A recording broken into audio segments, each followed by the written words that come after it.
ঘটনা একটু বলবো সভাতল।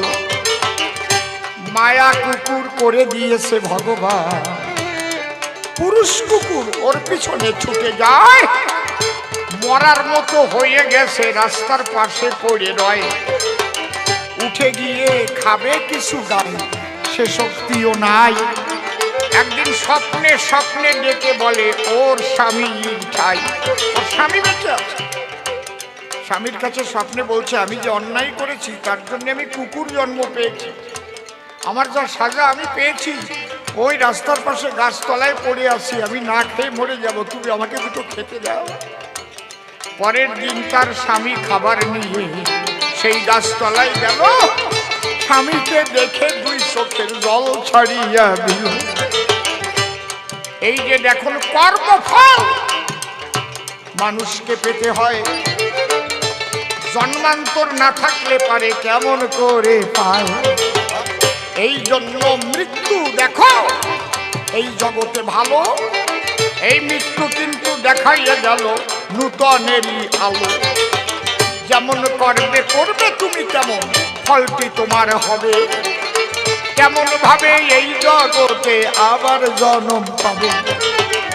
পূর্ব জন্মে থাকে ছোট্ট ছোট্ট ছেলে, আগের জন্মের কর্মের ফলে কৃষ্ণ নাম শুনেই ভাসে দুই নয়নের জলে। ছোট অবস্থায় কত তুলসীর মালা নেয়, মা বাবা সঙ্গে করে নিয়ে যায়, প্রেমানন্দে হরি বলে ধুলাতে গড়ায়। আবার অনেক বুড়ো আছে দেখবেন, নাম কীর্তন যেটা হয় তার পাশে গিয়ে বসে বসে ওই কয়েকজন তাস খেলায়, কারণ ও কোনোদিন নাম ভালোবাসে নাই, আগের জন্মে মহাপাপ ছিল, এবার জন্মে আবার যে অপরাধ করে গেল।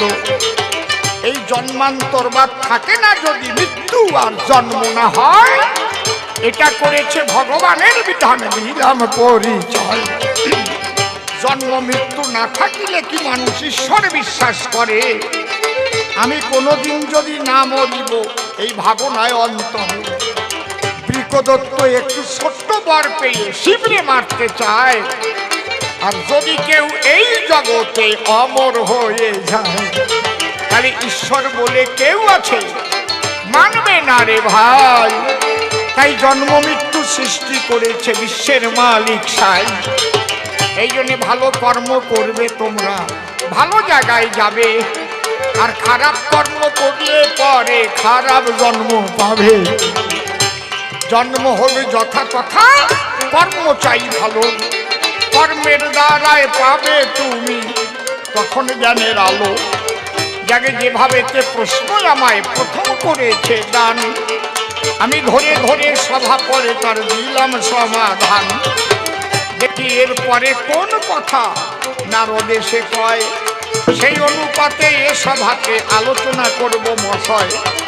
কবিগান কিন্তু অল্প সময়ের নয় কবুগান, শেষ পর্যন্ত না গেলে যদি বাড়ি চলে যান তাহলে গানে আনন্দ পাবেন না। দেখবেন এবার ভেবে এইবার নারদ নূতন নূতন প্রশ্ন করে যাবে।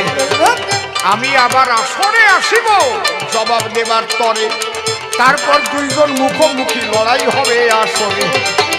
শেষ পর্যন্ত জ্ঞানবন্ত করিবেন শ্রবণ, করজোড়ে এইটুক আমি রাখলাম নিবেদন। ফ্রেন্ডস ক্লাবের ছেলে পেলেদের আশীর্বাদ করবেন দান, যেন প্রতি বছর করতে পারে ভালো ভালো অনুষ্ঠান।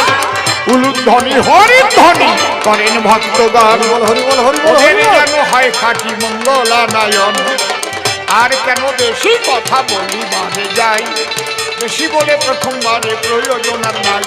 যাক চলে বেশি বলে কিবা প্রয়োজন, আমার মতো ভাব আমি করি সমাপন। দাঁড়াও দাঁড়াও দাঁড়াও দাঁড়াও দাঁড়াও, যাবার আগে আর একটা কথা ওরে বলে যাই। নারদ, তোমার আমি একটা প্রশ্ন করি, তুমি জীবনে বিয়ে করলে না কেন? কেউ রে ভালোবাসে ধাক্কা খাইছো নাকি? যেমন বিধান রায় জীবনে বিয়ে করলো না কেন? ডক্টর বিধান রায় জানেন আপনারা? জানেন কি? কল্যাণী নামে একটা মেয়েকে ভীষণ ভালোবেসেছিল, কিন্তু তার বাবা দিল না, উনি গরিব ছিলেন তাই। এই জন্য জীবনেও বিধান রায় আর বিয়ে করে নাই। কল্যাণীর স্মৃতি রাখবার তরে এই কল্যাণী শহর দিয়েছে গড়ে, সেই কল্যাণী এই কল্যাণীর ভিতরে। নারদ, তুমি যে বিয়ে করো নাই, ব্যাপারটা কি শুনতে চাই? তোমারে কেউ ল্যাং মারিছে নাকি? সেই কথাটা বলে যে ও সভ্য সবার ঠাই। নারদ মুনি, তুমি কেন বিয়ে করো নাই? ভক্তবৃন্দ, তোমার কথা করিয়া শ্রবণ সকলের মনে হবে আনন্দবর্ধন। বিয়ে করলে তোমার দ্বারা ছেলে মেয়ে হতো, সাধুর দ্বারায় আরো কত সাধু জন্ম নিত নাকি? আর বিয়ে না করে তুমি হাতে নিয়ে বিনা এইভাবে ঘোরাফেরা তুমি করো কিনা? তার চাইতে বিনা নামে একটা মেয়ে তুমি যদি ভালো করে তাকে করতে বিয়ে, তবে তোমার দ্বারা সাধুগুরু জন্ম বটে হতো, জগতের লোক তো একজন ভালো মানুষ পেত নাকি? তবে বিয়ে করো নাই কেন জবাব করবে দান। আর তারে বলবো না এই সভ্য সমাজটার প্রথমবারের ভাব আমার ক্ষান্ত হয়ে গেল। জয় জয় রাধা কৃষ্ণ প্রভু।